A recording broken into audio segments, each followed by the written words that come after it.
20 years and counting, 10,000 cards and counting, the Yu-Gi-Oh! Trading card game is probably one of the most technical and mechanical trading card games to date, with a rulebook to match. So you want to get involved, but where do you start? Well, YouTube might be a good place. However, how good are some of these videos we see posted on YouTube? Well, my friend, you are about to find out. Welcome to NetDeck 101 Season 2.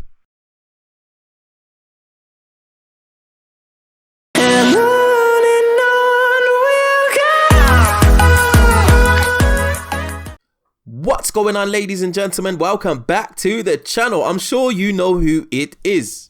Jimothy. Now, ladies and gents, we are back, episode 2, season 2, NetDeck 101, and today we're profiling Lord Trent's Phantasm Spirals. Now, this is probably not the most up-to-date profile of this deck that he has on his channel. However, it is a deck that he actually profiled himself, and I'm very interested in it, mainly because I've got my own self a Phantasm Spiral core, so I thought it should be fitting to test the deck and see what somebody else's take on it. Now, what I will say, ladies and gents, before we get into the actual live duels, it was a bit of a struggle to actually get footage, specifically with the number or the specific cards we have in this deck. Just meant that people will either quit soon as that said card was activated, or even just basically give me abuse and then just back out of the game, which was really interesting. Nevertheless, ladies and gents, I am not going to waste any more time. Let's get straight into the duels.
him! Got him!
Well, ladies and gentlemen, this is the profile that Lord Trent used when he was showcasing this deck.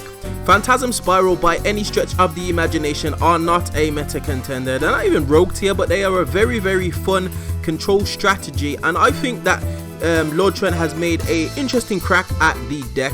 So let's go through the pros and the cons. Now, definitely the pros is the pacifist, the Phantasm City.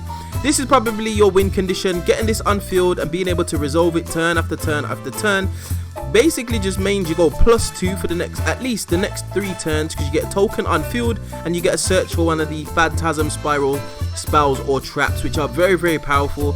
In the traps, you've got basically a pop, and you've also got a infinite impermanence. Both of these, by the way, can be played from the hand as long as you control a normal monster and Umi's on the field, which more times than not you are going to resolve. Also, this little tech right here, Flawless Perfection of the Tenyi, this protects your non-effect monsters from effect monster effects, which is really crazy. You seen in one of the replays where my opponent tried to activate Machina Citadel to blow up my field, and it just did nothing to me, which was quite interesting in interaction. Also, with the Mystery Shell Dragon, you're able to search. You're able to use the Heavenly Dragons cycle, which came out, was it just not long after Dual Overload, basically, which allows you to search the Mystery Shell Dragon, which is a normal monster with 2000 attack, so it does do really, really well in that sense. Obviously, the traps speak for themselves. You've got Infinite Impermanence, you've got Fist of the Unrivaled Tenyi, you've got Rivalry of the Warlords, which can be quite interesting, and you've got these two things right here. Macrocosmos and Skill Drain, very, very toxic. I got so much hate playing these two cards, ladies and gents, but you cannot deny they are very, very powerful. But once they resolve and they stick on field, as long as you got your field spell up, ladies and gents, you are losing little to no advantage whatsoever, and it just hurts your opponent really, because your normal monsters obviously have no effects. Also, Mystic Mine, it's Mystic Mine, it does what it says on the tin. Now for the cons. In my opinion, ladies and gents, I feel that some of the trap cards that are in this deck could have been a little bit more impactful. I do think that Fist of the Unrivaled Tenyi is a nice little tech, which is an Omni Negate, but in hindsight, ladies and gents, I would have rather have played something like Solemn Judgment to protect my spells and traps, for example, because there was one game where I played and I actually played against Paleo Frogs, and he drew Harpy's Feather Duster and he just wiped me out. I had 0 recovery, and there was not a lot I can do. Also, I think it would have been worth putting something in like a Jar of Avarice to be able to recycle some of these useful spells and traps to keep your field spell live, because it is a bit of a grinded deck. Very, very infrequently are you going to OTK. You've got 4 main deck monsters which you're using plus your tokens, so it's not likely that you're OTK on a consistent basis. So having a bit more impactful spells and traps like Solemn Judgment, like Crackdown, even Get Out to a certain extent, there can only be one. All that kind of stuff, ladies and gents, will just stop your opponent.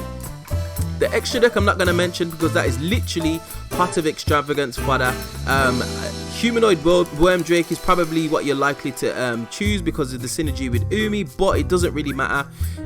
Blue Eyes Ultimate Dragon is a nice little tech if they decide to pop your Fist of the Unrivaled Tenyi, but it doesn't happen often enough, ladies and gents. So all in all, it's an interesting profile. I do like the take that Lord Trent put on a deck, and like I said, it's not the most up-to-date profile, but it's a profile that he actually profiled on his channel, so it's the reason why I wanted to use it. In my opinion, I'd put in a few more effective spells and traps. Ice Dragon Prison is another one that comes to mind, just to make the deck a little bit more impactful and to have some more other unique interactions with your opponent, field bar just the pop and the infinite impermanence. So that is it, ladies and gents. If you want to see the full profile, like I mentioned earlier, the link for Lord Trent's deck profile on this deck will be in the description below, so make sure you go and check him out. And if you do go and check him out from this video, make sure you let him know that Jimothy YGO sent you. So we have arrived at the end of another video. As always, if you do enjoy this content, you know what to do. Hit that like button, share, subscribe, all of that good stuff, and I will definitely see you guys on the next video. Hope you enjoyed. Peace.